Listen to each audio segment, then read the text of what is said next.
किसी 5 फीट की वस्तु को ढकना है तो उस 5 फीट की वस्तु के ऊपर अगर 10 फीट की वस्तु को रख दिया जाएगा तो उसे आसानी से ढका जा सकता है। दोस्तों, यह बात जो है आपके इतिहास से संबंध रखता है, मतलब कि आपके इतिहास को छिपाने के लिए जो है किसी कपोल कल्पित और मनगढ़ंत कहानी को रखा गया है।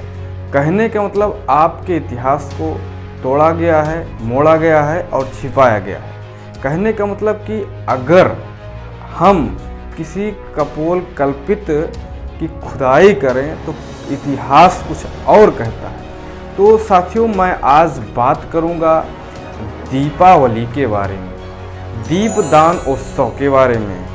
दीपदान उत्सव किस तरीके से दीपावली बना और पुनः बहुजन समाज के मूल निवासी फिर से अब इस इतिहास को जान रहे हैं और इसको दीपदान उत्सव के रूप में मना रहे हैं। लेकिन वास्तव में दीपदान उत्सव की सच्चाई क्या है? पुनः इस देश में दीपदान उत्सव कब से मनाया जाने लगा और इसके पीछे की ऐतिहासिक सच्चाई क्या है, मैं आपको इस वीडियो में पूरा शुरू से लेकर लास्ट तक बताऊंगा। आखिर इस दीपदान उत्सव और दीपावली का क्या मैटर है। साथियों, वीडियो लंबा हो सकता है लेकिन आप वीडियो को पूरा देखिएगा अगर आपके अंदर इच्छा है कि दीपावली और दीपदान उत्सव क्या होता है। खास करके मैं आपको बताऊंगा कि दीपदान उत्सव का क्या इतिहास रहा है और भारत देश में कब से दीपदान उत्सव मनाया जाता है और किस तरीके से इस देश से दीपदान उत्सव लुप्त हुआ और फिर से इस दीपदान उत्सव की कब से शुरुआत हुई। नमस्कार दोस्तों, मैं विजय विद्रोही 85 टेक चैनल में आप सभी का स्वागत है। दोस्तों, जैसा कि कोई भी भारत का नेता जो है जब विदेश में जाता है तो वह कहता है कि मैं बुद्ध की धरती से आया हूँ। यहाँ कहीं भी दुनिया में कहीं भी खुदाई होती है तो बुद्ध निकलते हैं, लेकिन कहीं भी खुदाई हो तो बुद्ध क्यों निकलते हैं, इसका सबसे बड़ा श्रेय महान अशोक, सम्राट अशोक को जाता है।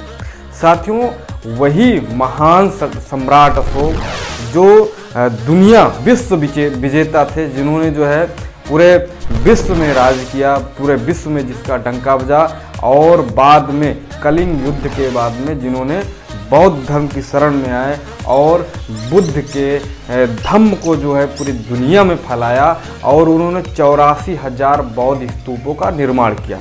साथियों, दीपदान उत्सव का संबंध इन्हीं बौद्ध स्तूपों से है।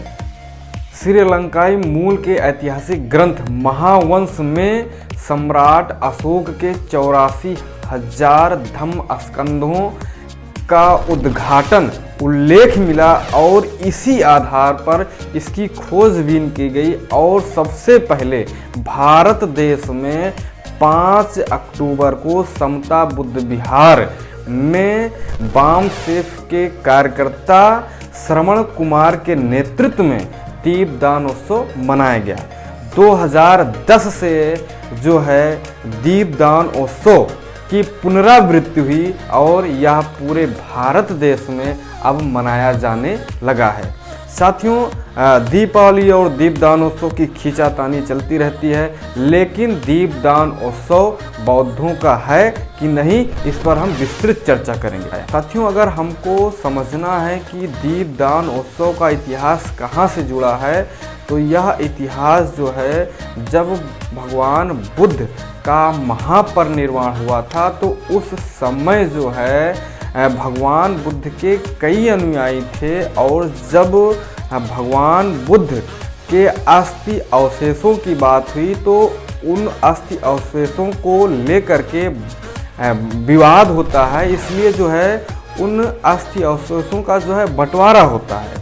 उसमें 8-9 भाग में बंटवारा होता है और कई लोग जो है मुख्य रूप से जो है मगध राज अजातशत्रु जो है उस अस्थि को ले जाते हैं और उसको एक भव्य शोभा यात्रा निकालते हैं और एक बौद्ध स्तूप का निर्माण कराते हैं।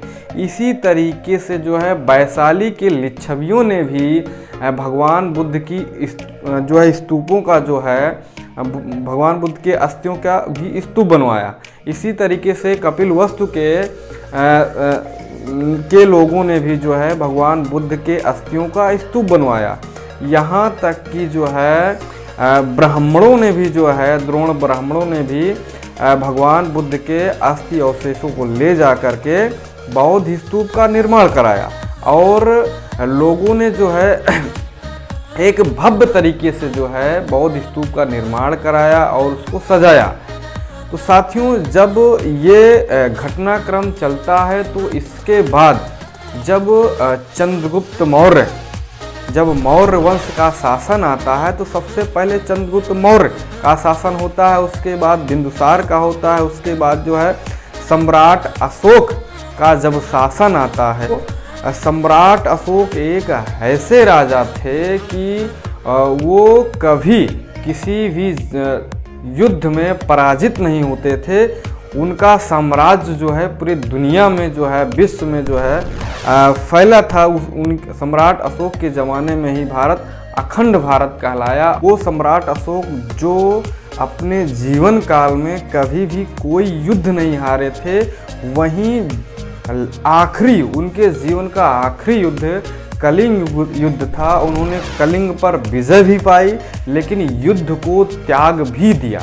साथियों, यह मोड़ जो है सबसे अहम मोड़ था और जब सम्राट अशोक ने कलिंग को युद्ध पत्र भेजा तो कलिंग ने मतलब कि उन्होंने सम्राट अशोक ने कलिंग को कहा कि आप जो है अपने साम्राज्य को मगध राज के अधीन कर दीजिए, तो कलिंग ने इनकार कर दिया था। साथियों, उस समय बताया जाता है कि कलिंग के अधिकांश वासी जो है बौद्धिस्ट थे और यह भी कहा जाता है कि वहाँ पर जो जगन्नाथपुरी मंदिर है वो बौद्ध स्थल था, जो कि अब जगन्नाथपुरी का मंदिर बन गया है। तो वहाँ पर जो है वो एक प्रकार से बुद्ध विहार था। कलिंग ने जो है सम्राट को अपना साम्राज्य देने से इनकार किया और यह बात जो है सम्राट अशोक को बहुत बुरा लगा कि एक छोटा से कलिंग जो है हमको इतने बड़े राजा को जो है वो इनकार कर रहा है। और सम्राट अशोक जो है युद्ध की घोषणा करते हैं और कलिंग पर आक्रमण भी करते हैं। इस कलिंग के युद्ध में दोनों पक्ष, चाहे सम्राट अशोक के मगधवासी हों या कलिंगवासी हों, दोनों में घोर रक्तलाप हुआ और लाखों सैनिक मारे गए, मगधवासी भी मारे गए, कलिंगवासी भी मारे गए। और यह दृश्य देख करके जो है सम्राट अशोक के मन में पहली बार एक उनके अंतर्मन में अशांति पैदा हुई और उनको शांति के लिए जो है धम्म के तरफ जो है उनको झुकना पड़ा, मुड़ना पड़ा। सम्राट अशोक जो चंडा अशोक कहे जाते थे, उन्होंने कलिंग युद्ध के बाद जो है युद्ध को त्याग दिया, हिंसा को त्याग दिया और अहिंसा के पथ पर चलने का ऐलान किया। सम्राट अशोक क्रूर एवं कठोर स्वभाव के समझे जाते थे, इसलिए उन्हें लोग चंडा अशोक भी कहते थे। लेकिन कलिंग के भयानक युद्ध ने तो मगधवासियों को भयभीत कर दिया था। लोग सोच रहे थे कि एक हिंसक, क्रूर और कठोर स्वभाव का चंड सम्राट भला बौद्ध धर्म कैसे ग्रहण कर लेगा, क्योंकि उस धर्म में तो अहिंसा, करुणा और मैत्री की भावना को महत्व दिया जाता है।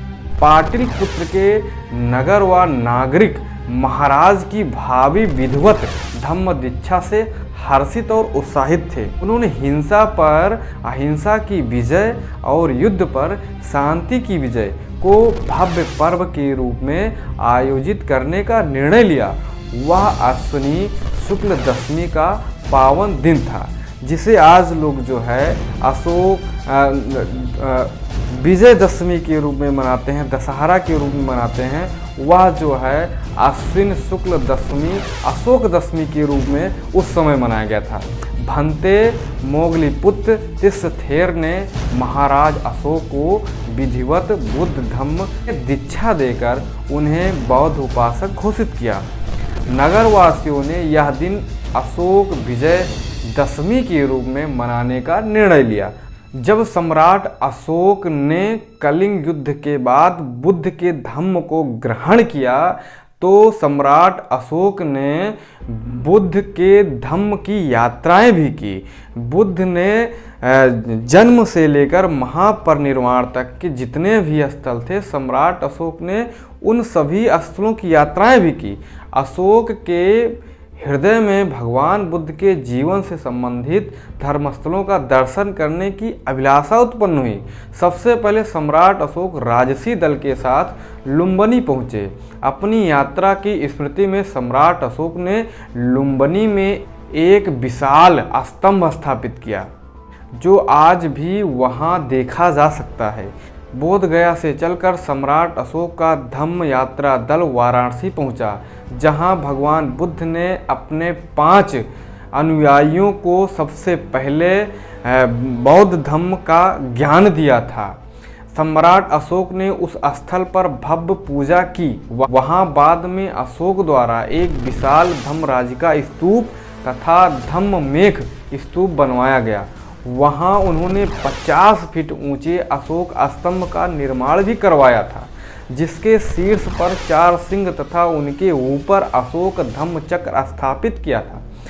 उसके बाद सम्राट अशोक का दल कुशीनगर पहुंचा, जहां भगवान बुद्ध का महापरिनिर्वाण हो गया था। तो जब सम्राट अशोक की यात्रा भगवान बुद्ध के जन्म से लेकर महापरिनिर्वाण तक जब समाप्त की तो उन्होंने इन सभी धम्म यात्राओं से सम्राट अशोक का पर जो है गहरा प्रभाव पड़ा। जब सम्राट अशोक ने भंते भिक्खु मोगलीपुत्र तिस्थेर से पूछा कि बुद्ध ने कितने उपदेश दिए हैं, तो मोगलीपुत्र तिस्थेर ने उत्तर दिया, धम्म के 84 स्कंध हैं। यह सुनकर सम्राट ने कहा, मैं प्रत्येक के लिए एक स्तूप बुद्ध विहार बनवाऊंगा। मैं 84,000 बौद्ध स्तूपों का निर्माण करवाऊंगा। तब सम्राट अशोक ने पूरे जम्मू द्वीप के नगरों में वहाँ के राजाओं से विहार बनवाने के लिए जो है धन भी दिया और पूरे जम्मू द्वीप में जो है बुद्ध विहार का निर्माण कराया। क्यों सम्राट अशोक ने सुना था कि राजगृह में अजातशत्रु ने एक बौद्ध स्तूप बनवाया था जो कि खंडित हो चुका है, वह खंडित दशा में विद्यमान है। तो सम्राट अशोक ने उस खंडित बौद्ध स्तूप का पता लगवाया और वह खंडित बौद्ध स्तूप मिला भी। उन्होंने उस स्तूप को ढूंढ निकाला। स्तूप की गहरी खुदाई होने के पश्चात उसमें से स्वर्ण घड़ा भी मिला जिसमें बुद्ध अस्थि अवशेष रखे हुए थे। साथियों, यह उस समय की घटना है। अजातशत्रु ने जब मैंने बताया भगवान बुद्ध का महापरिनिर्वाण हुआ था तो उस अस्थि को लेकर के बंटवारा हुआ था। उस अस्थि को जो है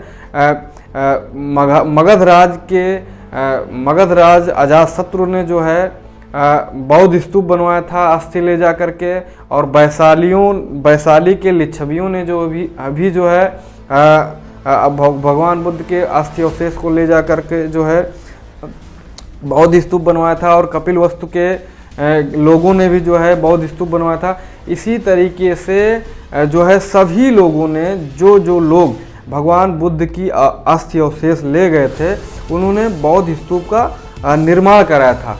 वही बौद्ध स्तूप जब महान सम्राट अशोक को पता चला कि भगवान बुद्ध के जो है बौद्ध स्तूप जो है आज भी कहीं ना कहीं खंडहर में है, तो सबसे पहले जो है अजातशत्रु, क्योंकि अजातशत्रु जो है एक भव्य तरीके से बड़ा स्तूप बनवाया था और सम्राट अशोक ने उस बौद्ध स्तूप को खोज निकाला और वहाँ से भगवान बुद्ध के अस्थि अवशेष को भी ढूंढ निकाला।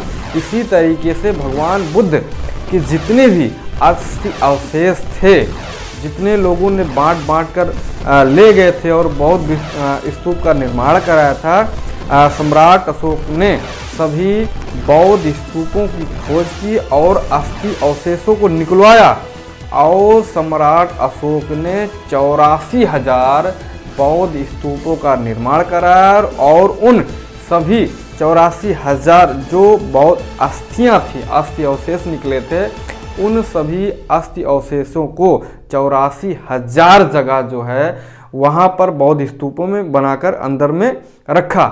इस तरीके से सम्राट अशोक ने जब 84,000 बौद्ध स्तूपों का निर्माण कराया तो कहा जाता है कि इस निर्माण कार्य में 3 वर्ष लगे थे और जब 84,000 बौद्ध स्तूपों का निर्माण हुआ तो फिर उस बौद्ध स्तूप को सजाया गया, मालाओं से, दीपों से सजाया गया और जो है खुशियाँ मनाई गई और वहाँ पर जो है पूजा पाठ किया गया, भगवान बुद्ध को याद किया गया। तो साथियों तभी से जो है सम्राट अशोक के ज़माने से दीपदान उत्सव मनाया जाता था, लेकिन धीरे धीरे जो है जब मौर्य वंश का समाप्त हुआ, जब बृहद्रथ की हत्या हुई, शुंग वंश आया, तो मौर्य वंश के समाप्त होने के बाद जब शुंग वंश आता है तो शुंग वंश जब आता है तब से जो है बौद्धों का कत्लेआम हुआ और बौद्ध धर्म का जो है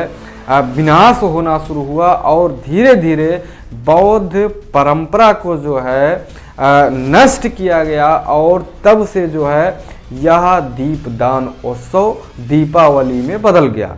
लेकिन अब पुनः जो है इसकी पुनरावृत्ति जब इतिहास की खोज ही हुई, खंगाला गया और सबसे पहले इस दीपदान उत्सव जो है प्रकाश में तब आया भारत में जो है दोबारा फिर से सन 2010 में समता बुद्ध विहार दिल्ली में बाम सेफ के कार्यकर्ता श्रवण कुमार के नेतृत्व में दिल्ली में सबसे पहले सन 2010 में 5 अक्टूबर सन 2010 में यह दीपदान उत्सव फिर से मनाया जाने लगा और आज पूरे देश भर में मनाया जाता है। साथियों आपको यह जानकारी कैसे लगी आप हमें कमेंट में ज़रूर बताइए। अगर आपके पास कोई और जानकारी है, अगर आपके पास कोई सुझाव है तो आप हमें बता सकते हैं।